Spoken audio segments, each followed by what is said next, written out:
Paz e graça, queridos. Sejam bem-vindos em nome de Jesus. Jusceia, Rebeca, Tatiana. Tatiana, tô com saudade, Tati. Pareça, Rosana, Rene, Jana Borges, Leandro, Betel, Greicileia, Sarita, Cassi, Falheiros. Cadê os babies? Glória a Deus. Eu vou orar, tá? Para que a gente já esteja apresentando ao Senhor aquilo que Ele tem para nós nessa noite. Amém? Querido Deus e amado Pai, agradecemos ao Senhor pelo privilégio de podermos estar vivos e te adorando. Obrigado pelo Deus que o Senhor é, porque o Senhor é mais que isso. O Senhor é Pai, é amigo, é Senhor, é tudo de mais poderoso que a gente possa carregar em nossas vidas.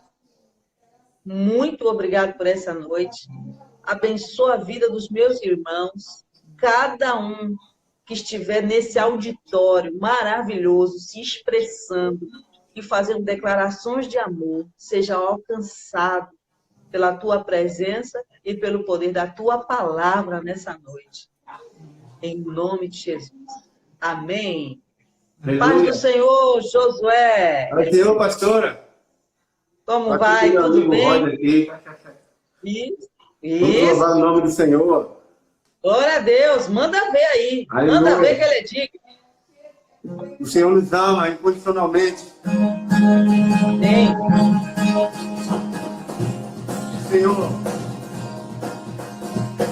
nessa noite, derrama sua chuva de amor sobre os seus filhos, sobre os seus adoradores, sobre aqueles que buscam tua face.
adorar, Senhor, de todo o nosso coração. Quando vieste até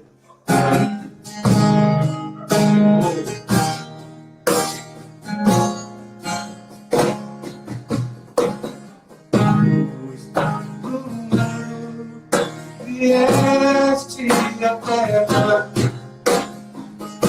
para que pudesse viver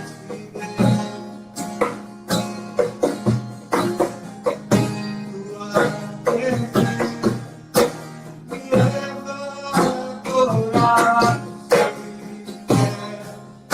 contigo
toda glória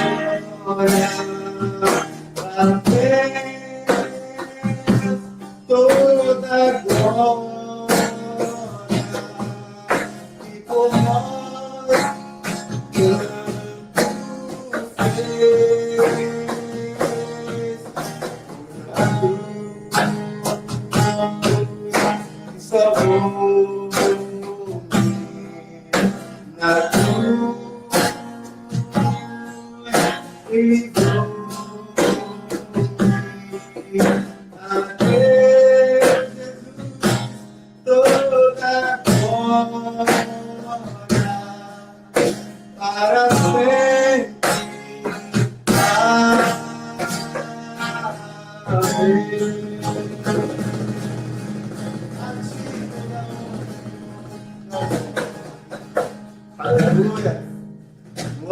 Deus.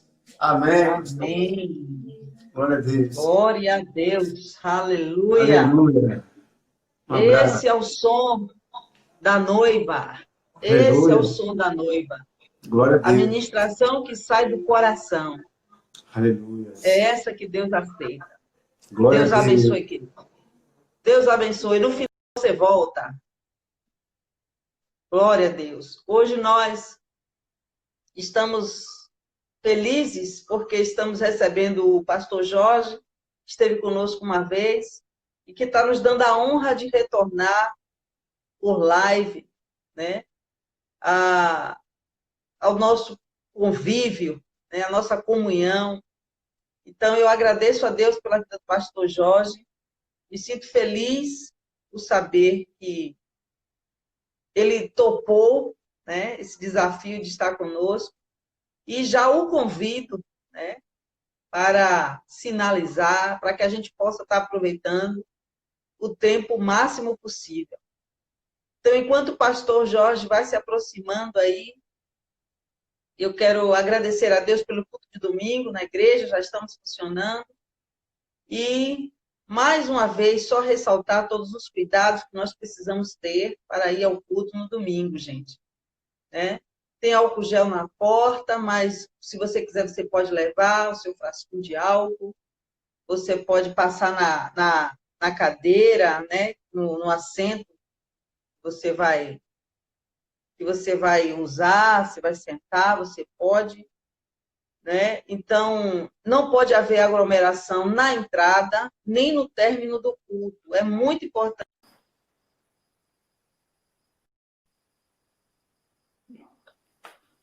Saiu de novo? Amém, paz. Também. Glória a Deus. Tudo bem, pastora? Amém. Seja bem-vindo. Seja bem-vindo. Amém. É um prazer. Glória a Deus. Que horas são aí, pastor? Que horas são aí, pastor? Aqui são 0 horas e 49 minutos. Pronto. Bom horário. Bom, pastor Jorge, já lhe agradeço. Amém. Pelo carinho que o senhor nos está nos recebendo nessa noite. Amém. Amém, pastor. Amém. Fique à vontade. Fique à vontade. Amém. É um prazer estar aí com os irmãos aí, participando dessa live, né? Nós estamos aqui na Espanha, agora são 0 horas e 50, né? Nós temos uma diferença de horas do Brasil para cá de 5 horas, né? Mas, na verdade, nós chegamos aqui em fevereiro e eu ainda não consegui me acostumar com esse horário, né? Então, a gente sempre dorme lá para as 2 da manhã e, por enquanto, a gente ainda está nesse relógio biológico ainda que não conseguimos ainda se adaptar, né? Mas, aos poucos, a gente vai se adaptando, né? Tanto ao fuso horário como também ao clima, né? Porque aqui agora nós estamos no verão, né? Mas o inverno aqui é inverno mesmo, né? Não é igual aí no Brasil, que o inverno parece mais verão do que o próprio inverno, né? Aqui inverno é inverno de verdade, de fato. E a gente vai se adaptando, né? Nós, como seres humanos, a gente consegue se adaptar, né? Ao ambiente, aquilo que está ao nosso redor, ao clima, né? A toda e qualquer situação. Deus nos criou assim, né? Então, louvado seja Deus. Amém? Então, é um grande prazer estar participando aí mais uma vez, né? Dessa igreja aí maravilhosa, a Igreja Betel do Brasil. Eu que estou, né, muito feliz, né, por essa oportunidade que a pastora nos concede aí. Mando um abraço aí para todos os irmãos aí dessa igreja abençoada, né, e eu creio que Deus tem grandes coisas a fazer ainda nessa igreja. Eu creio que Deus tem grandes coisas a realizar através desse ministério na vida de pessoas, né, eu creio nisso. Amém? Nós estamos aqui na Espanha, né, desde fevereiro, e a gente veio para cá primeiramente com uma direção de Deus, né? E a gente sabe que as lutas, né, e é sobre isso que eu quero falar nessa noite, as lutas, elas sempre vão fazer parte da nossa vida, né? Como cristão, ser humano que somos, né, nós sempre vamos estar sujeitos, né, a dificuldades, a lutas, a tempestades, isso faz parte da nossa vida. Agora, uma coisa importante que eu queria comentar nessa noite aqui, e é um grande desafio a gente conseguir administrar a nossa mente, né? Esse é um dos nossos grandes desafios, porque muitas vezes a fé que a gente professa não condiz com as nossas ações e com as nossas reações, não é? Mas eu tenho dito que tudo começa na mente. Então, se a gente consegue administrar a nossa mente, e de antemão digo que isso não é fácil, requer esforço, requer empenho, né, para que a gente possa, de fato, como o apóstolo Paulo disse, que a gente precisa renovar o nosso entendimento, né, renovar a nossa mente. Então, é um desafio isso. Mas uma coisa importante, quando a gente consegue renovar a nossa mente, quando a gente consegue fazer com que a nossa mente seja transformada, isso desencadeia nas nossas emoções e nas nossas reações, né? Ou seja, quando a gente consegue administrar bem a nossa mente, a gente consegue reagir bem, com estrutura, né? As nossas ações serão ações com estrutura, com equilíbrio, né? Então, é muito importante isso. E eu queria falar disso nessa noite. Eu quero começar a ler um texto, um versículo, na verdade, muito pequeno, e ao longo dessa live a gente vai percorrer alguns outros versículos, mas eu queria deixar aqui um versículo-chave para essa noite, que está em Romanos capítulo 8, versículo 31, que diz assim: se Deus é por nós, quem será contra nós? Se Ele é por nós, quem será contra nós? Olha, nós sabemos, como eu falei do início, existem coisas que sempre vão atuar contra nós. Sempre vamos se deparar com coisas que atuam contra a nossa vida. Por quê? Porque faz parte da história do ser humano. Muitas vezes nós somos acometidos por uma doença, né, uma doença grave, um vírus, né, essa pandemia que se instalou a nível mundial. Nós estamos sujeitos a isso, nós estamos sujeitos a fatalidades, nós estamos sujeitos a acidentes, nós estamos sujeitos a desilusões, a corrupções, a divórcios, a violências, né, a abuso, a desemprego, a uma crise econômica, né? Nós estamos sujeitos a isso. A nossa vida, ela não é só composta de coisas positivas. Na verdade, a gente vai passar por situações difíceis, sabe? E todas essas coisas que eu falei aí, elas agem contra nós. E ela tem um grande potencial, né, de nos desestruturar, nos desestabilizar, né? Tanto emocionalmente quanto espiritualmente. Porque, primeiro, nós somos seres humanos. Uma coisa que eu tenho dito que muitas vezes é um equívoco no nosso meio, é que a gente pensa, nosso pensamento como crente, muitas vezes, como cristão, é o seguinte, que nós estamos blindados contra todas essas coisas. Porque nós somos cristãos e a nossa fé, né, equivocadamente a gente pensa assim, a nossa fé, ela vai nos blindar de tudo. Sim, sim. Nada vai acontecer comigo. Deus não vai permitir que essas coisas negativas elas cheguem até nós, né? Muitas vezes, equivocadamente, a gente pensa assim. E muitas vezes pregamos isso, cremos nisso, né? A gente crê assim. A gente ouve pregações, né, também nesse estilo. Nós cremos assim. Mas, na verdade, isso muitas vezes é um equívoco. Por quê?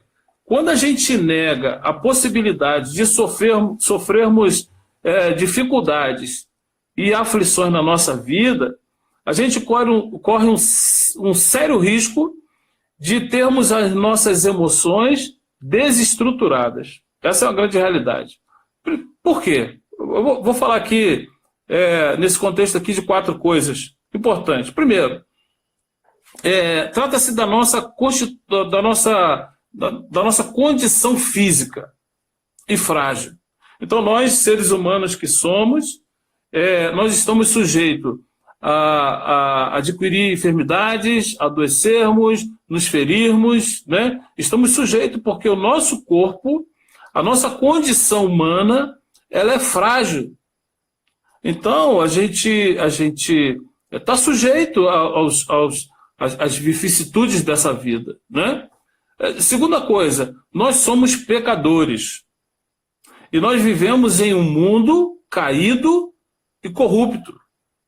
Por isso que muitas vezes a gente rejeita pessoas, a gente magoa pessoas, a gente se decepciona com pessoas, a gente não consegue, né, lidar, às vezes, com alguma situação na área emocional. Por quê? Porque nós somos pecadores, nós vivemos num corpo mortal, nós vivemos num sistema corrupto, né? A Bíblia diz que o diabo ele é o príncipe desse mundo.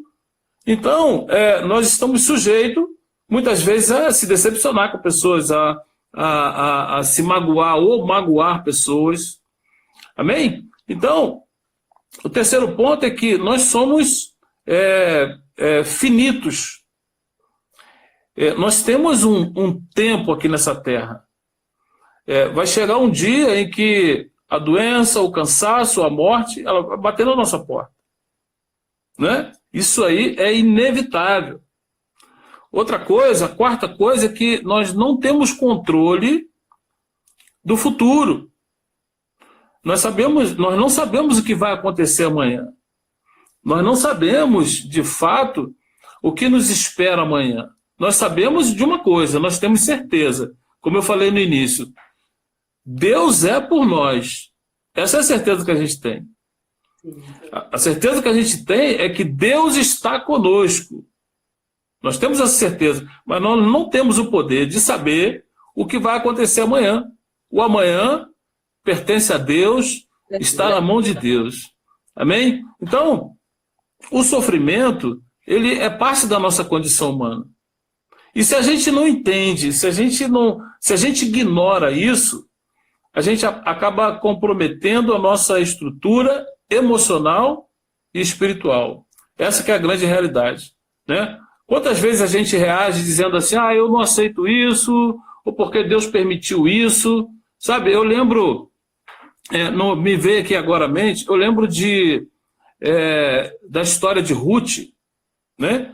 Ruth, na verdade, esse não é o texto que eu vou usar especificamente, mas me ocorreu isso aqui. Eu lembro da história de Ruth, que Ruth, ela sai com o seu marido, com o seu esposo, seus 2 filhos, ela sai de Belém do Judá, e ela vai para uma cidade porque uma crise se estabeleceu em Belém de Judá.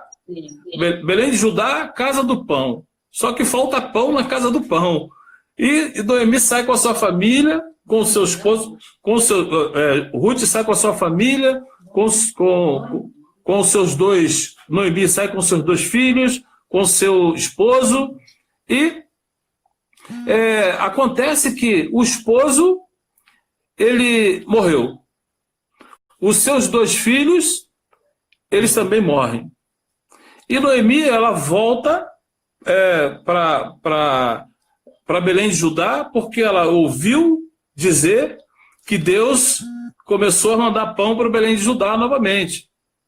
Só que quando ela volta, né, e tem todo aquele processo das 2 noras, uma volta e a outra insiste, né, que a Ruth insiste em ir com ela, diz, olha, o seu Deus será o meu Deus, o seu povo será o meu povo, aonde você morrer eu vou morrer também, aonde você ficar eu também vou ficar. E Ruth volta com Noemi. Só que quando eles chegam na cidade, que o povo começa a dizer assim, não é a Noemi que está chegando ali? Aí ela disse assim, olha, não me chame mais de Noemi, me chame de Mara.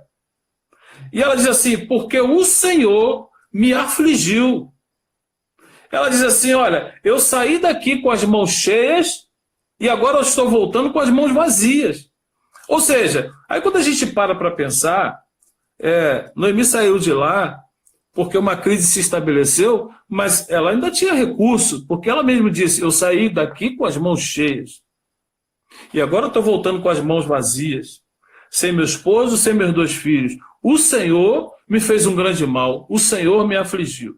Só que a gente percebe essa fala de Noemi, uma fala de quem, de fato, ficou meio que revoltada, chateada, decepcionada com a vida, com Deus, mas, na verdade, Deus não proporciona isso para nós. Nós estamos nesse mundo e estamos sujeitos a passar por diversas situações difíceis. Nós sabemos que Deus nos guarda, como eu disse aqui, Deus é por nós, né? Deus está do nosso lado, Deus está a nosso favor, mas a nossa condição humana é frágil, a nossa situação de pecado é vulnerável, né? Nós vivemos em um mundo corrupto, onde o diabo é o príncipe desse mundo, então nós estamos sujeitos a essas coisas.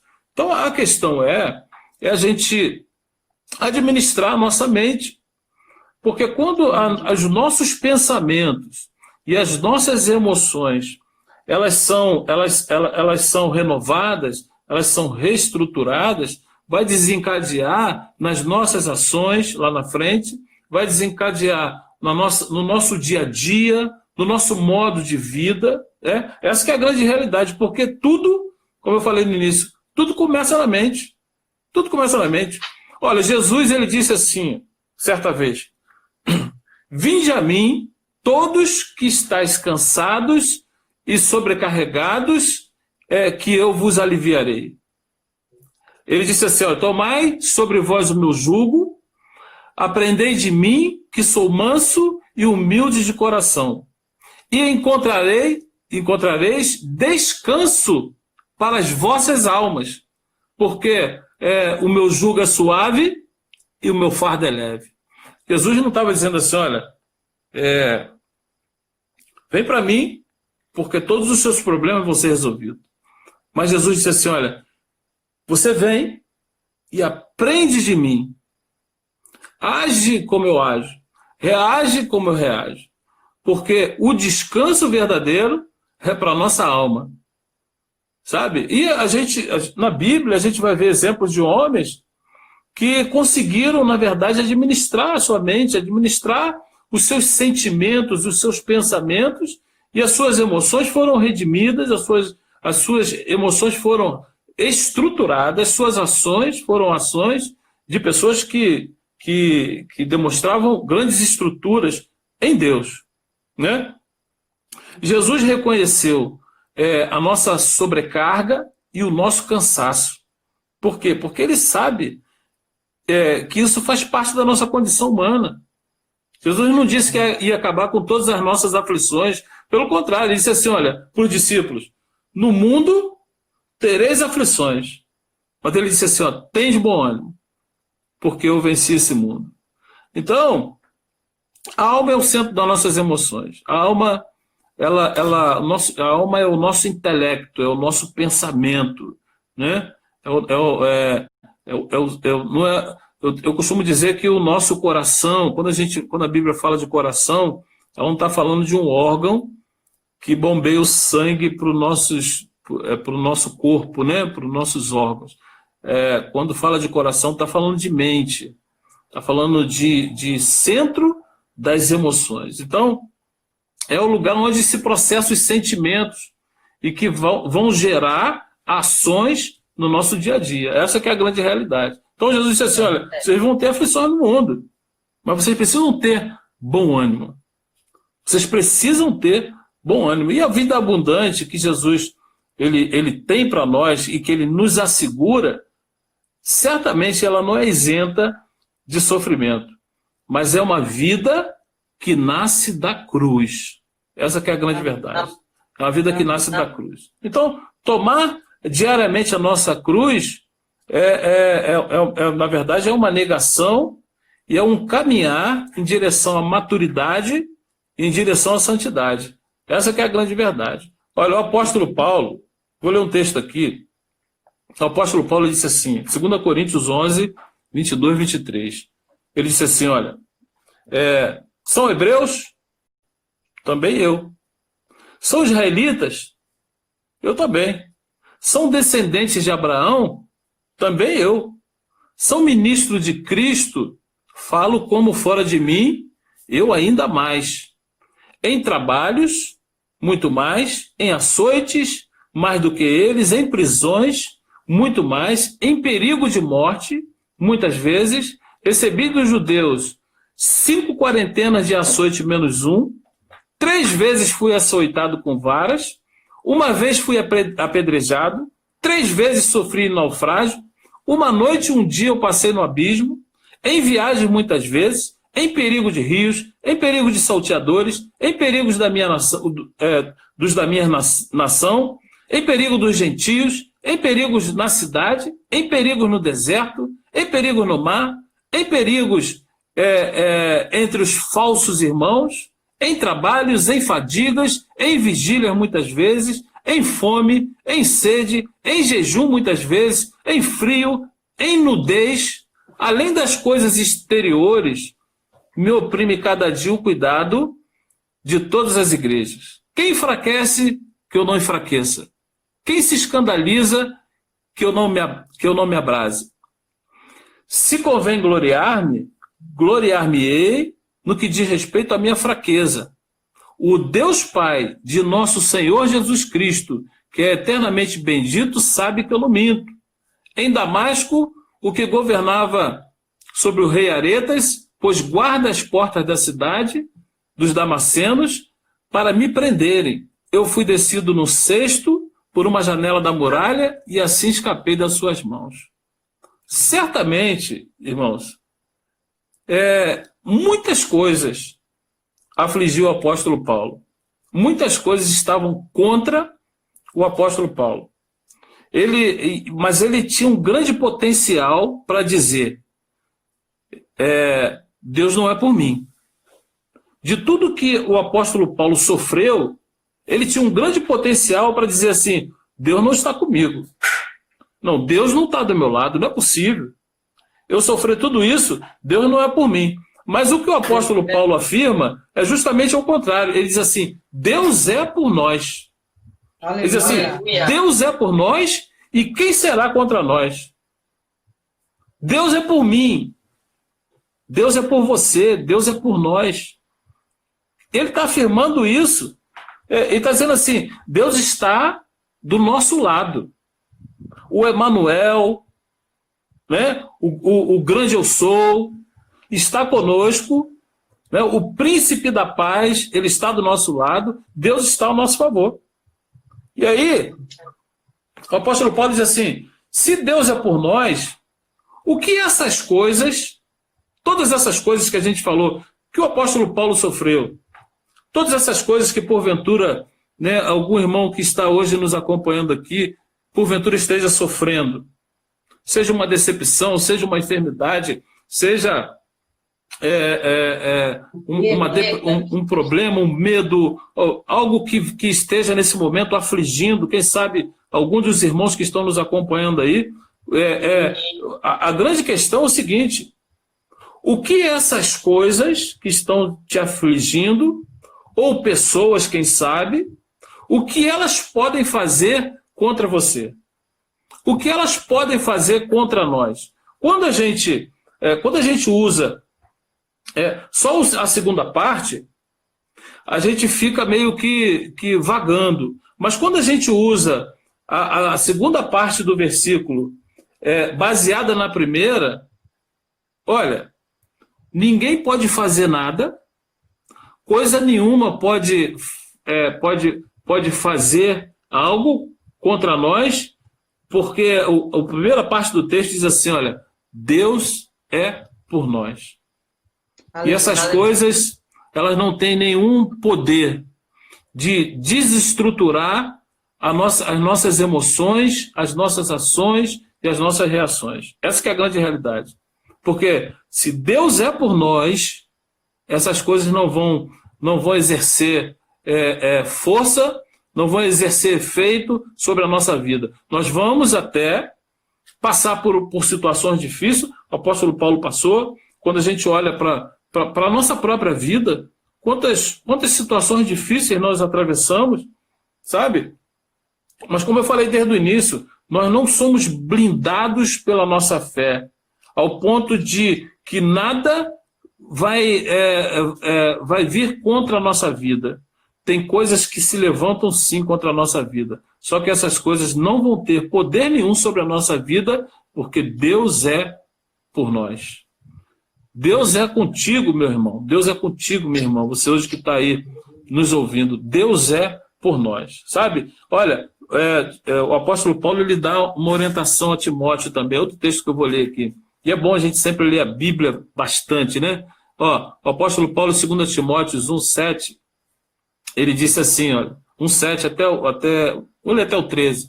Ele disse assim, ó, porque Deus não nos deu um espírito de temor, mas de fortaleza, de amor e de moderação. Portanto, não te envergonheis do testemunho de nosso Senhor, nem de mim, que sou prisioneiro seu. Antes, participa das aflições do Evangelho, segundo o poder de Deus.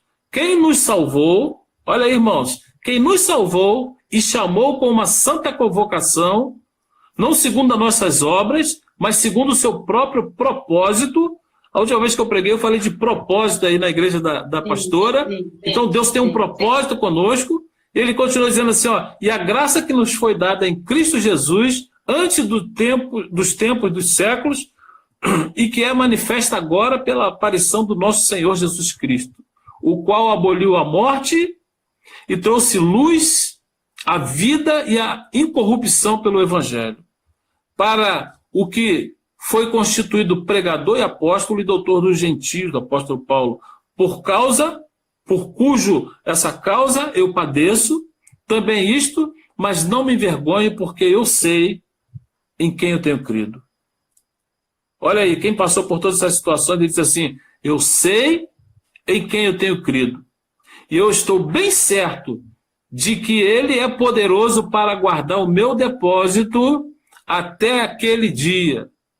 E ele diz para Timóteo assim, olha, conserva o modelo das sãs palavras que de mim tens ouvido na fé e no amor que há em Jesus Cristo. Certamente, essas coisas podem nos deixar abatidos. Tem coisas que muitas vezes elas nos deixam chateados, nos deixam tristes. Mas o apóstolo Paulo disse assim, olha, em tudo nós somos atribulados, porém não angustiados. Nós muitas vezes ficamos perplexos, mas não desanimados. Nós somos perseguidos, mas nós não somos desamparados. Às vezes somos abatidos, mas não somos destruídos. Sabe? E o apóstolo Paulo ele diz assim, olha, ainda que o homem exterior se corrompa, o interior, contudo, ele se renova dia a dia, dia após dia. Ele diz assim, ó, porque a nossa leve e momentânea tribulação, ela produz para nós um peso eterno de glória muito excelente. Ele diz assim, olha, a gente não tem que se atentar para as coisas que a gente está vendo, sabe? Mas a gente tem que se atentar para as coisas que nós não estamos vendo. Porque as coisas que a gente vê, elas são temporais, são passageiras. E as que a gente não vê são eternas, sabe? Ó, o apóstolo Paulo ele fala de todas essas lutas, ele diz assim, olha, é leve e é momentânea. Sabe? As lutas, as angústias, as perseguições, as rejeições, os problemas, ele diz assim, olha, é leve, é muito leve e é passageira. Sabe? Por quê? Quando a gente compara tudo isso que a gente vive e que a gente passa, todas essas dificuldades, todas essas situações difíceis que nós estamos vivendo, quando a gente compara a glória que está por vir, elas se tornam leves e momentâneas. Essa que é a grande questão. Quando a gente olha para a nossa dificuldade, e olha, a grande verdade é que quando a gente olha para o nosso lado, para trás um pouco, ou a gente olha para uma outra pessoa, a gente vê que há pessoas também sofrendo muitos problemas, e muitas vezes piores até do que o nosso. Mas quando a gente compara esses problemas com a glória de Deus, que há de ser revelada sobre a nossa vida, essas coisas todas, elas se tornam leves e se tornam passageiras, sabe? Momentâneas. E, como eu falei desde o início, a gente precisa administrar a nossa mente. A nossa mente precisa ser administrada, porque quando a nossa mente está voltada para as decepções da vida que a gente passa, para as dificuldades que se levantam diante de nós, as nossas atitudes, as nossas reações, elas ficam comprometidas. Então, a gente precisa exercitar a nossa fé nesse sentido, saber que Jesus disse que nós teríamos aflições, mas que não poderia faltar ânimo em nós para prosseguir. A gente não pode perder o foco da nossa caminhada. Eu me recordo aqui do pai de Abraão, de Tera. Se você for ver em Gênesis capítulo 11, versículo, se eu não me engano, 30 e 31, você vai ver que a Bíblia diz assim: e Tera, ele sai com Abraão, seus irmãos, e ele sai de Ur dos Caldeus, decidido a ir para Canaã. A Bíblia diz que ele saiu de Ur dos Caldeus com Abraão para ir para Canaã. E no versículo 31, se eu não me engano, a Bíblia diz assim: e Tera parou no lugar chamado Harã, e ali ele ficou, e ele morreu ali naquele lugar. Ou seja, ele saiu de Ur dos Caldeus para ir para Canaã. Só que ele para no meio do caminho, e a Bíblia não diz por que ele parou ali, a Bíblia não diz por que ele não prosseguiu, a Bíblia não diz o que aconteceu, mas a Bíblia diz que ele ficou, e ele morreu ali naquele lugar. Ou seja, ele começou com um propósito, e no meio do caminho ele parou, e morreu ali. Só que Deus, quando chega no capítulo 12, Deus fala assim para Abraão, porque eu tenho convicção que Deus, ele queria que o pai de Abraão chegasse em Canaã também junto com ele, porque Deus tinha um propósito com Abraão em Canaã. Então ele sai, o pai de Abraão, Tera, sai de Ur dos Caldeus para ir para Canaã, e Abraão vai junto. Só que ele para ali, Abraão para junto também, e o pai dele morre naquela terra. Só que lá no capítulo 12, Deus fala assim para Abraão: sai da tua terra, sai do meio da tua parentela e vai para uma terra que eu vou te mostrar. E essa terra era Canaã. Então, eu não sei qual foi a dificuldade de Tera ali. Quem sabe ele encontrou ali água fresca, sombra, água de coco, e quis se estabelecer por ali, não sei. Ou quem sabe a caminhada estava muito difícil, não é? Estava muito pesada, e ele decidiu: eu não vou mais, eu vou ficar por aqui. E ele morreu ali. Sabe? Então, é uma coisa interessante para a gente poder refletir. Olha, José, quando ele se encontra com os irmãos dele, lá em Gênesis capítulo 45, José, ele disse assim para os irmãos dele. E a gente conhece bem a história de José, né? José foi traído pelos irmãos. Antes, ele teve uma revelação de Deus, né? que ele teve um sonho, ele contou aos seus irmãos, depois ele sonhou de novo, ele contou para os irmãos de novo, contou para o pai. José era o queridinho do papai, ele foi alvo de ciúmes, José foi jogado numa cisterna, José depois ele foi quase morto, né, porque queriam matar ele. Depois decidiram vender ele para uma caravana de medianitas que iam para o Egito, e ele é vendido pelos seus irmãos. Quando chega no Egito, ele é revendido para Potifar, e chega na casa de Potifar para ser escravo, para ser servo ali de Potifar. Depois ele é injustiçado, acusado injustamente pela mulher de Potifar. Aí ele vai para o cárcere do rei, onde ficavam os presos do rei, fica ali por muitos anos. Ele interpreta 2 sonhos na carceragem, do copeiro e do padeiro. O padeiro é morto, como ele havia revelado o sonho. O copeiro é restituído. José diz assim: quando você estiver lá, você lembra de mim. O copeiro esqueceu de José. José fica preso por muitos anos. E depois Faraó tem um sonho. Aí o copeiro lembra de José. José revela esse sonho para Faraó e ele é colocado como o segundo homem do Egito. Só que quando ele encontra seus irmãos, José, ele diz assim: olha, vocês não precisam ficar tristes, porque vocês me venderam para o Egito. Eu fui parar na casa de Potifar, e lá eu fui injustiçado também, fui parar. Eu estou parafraseando aqui, né? Capítulo 45. Eu fui parar na casa de Potifar, fui injustiçado na casa de Potifar, fui parar na prisão do rei. Mas eu quero dizer uma coisa para vocês não precisam ficar tristes, não. Porque não foi vocês que me enviaram para cá, não. Deus me enviou para cá. Não foi vocês. Olha, não foi a traição de vocês. Não foi a injustiça que eu fui acometido na casa de Potifar. Não foi a prisão que me fez chegar onde eu estou. Não foi o copeiro que me indicou. E nem foi Faraó. A minha vida, ela já estava escrita pelas mãos de Deus.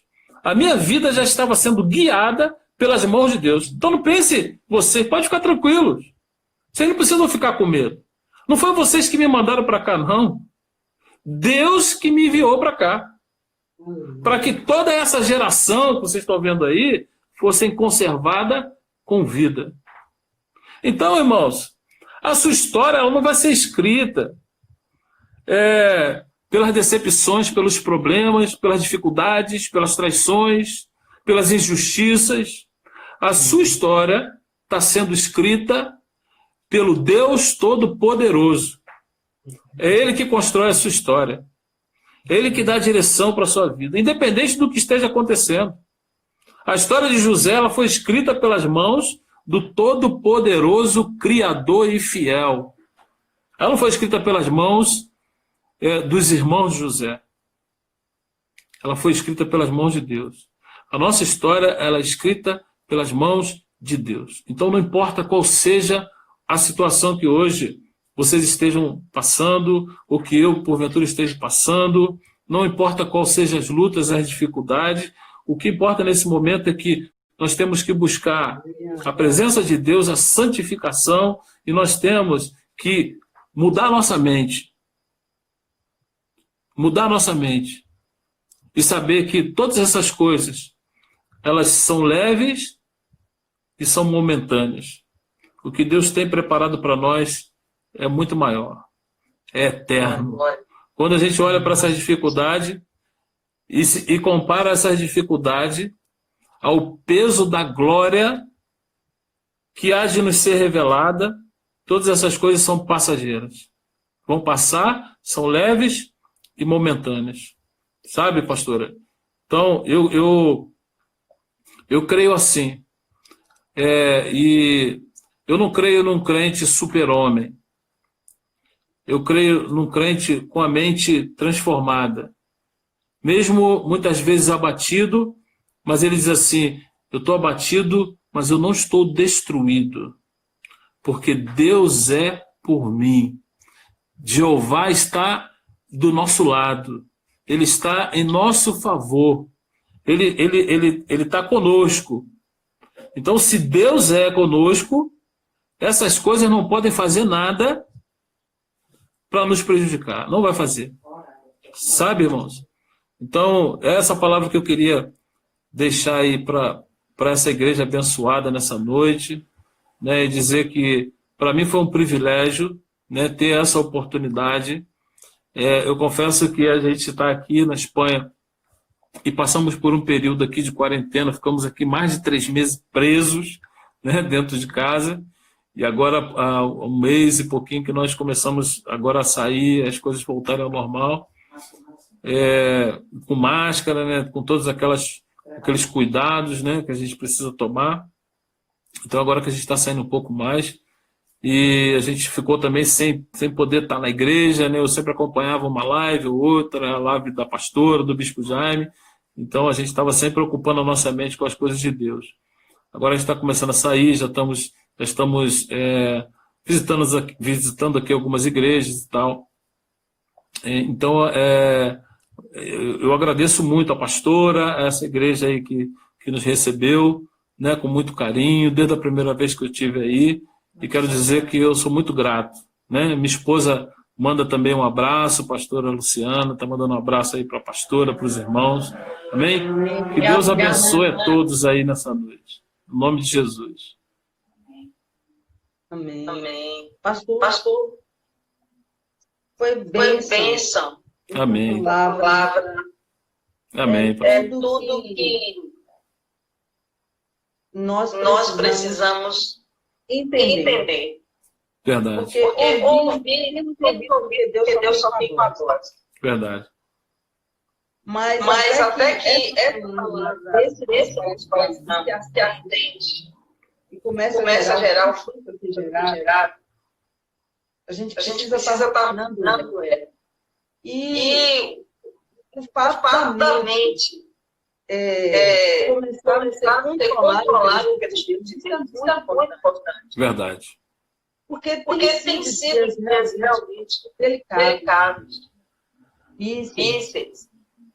E a E a nossa mente, ela precisa voltar a crer que que Deus Deus tem tem o controle. Verdade. não tem Não nada, tem nada fora de lugar. Verdade. Ele permanece sendo sendo Deus. Verdade. É verdade. Nunca vai Nunca vai deixar deixar de ser. de ser. E essa Ele é por E essa nós. experiência aí, o senhor o senhor compartilhou de de vários vários personagens bíblicos, bíblicos, né?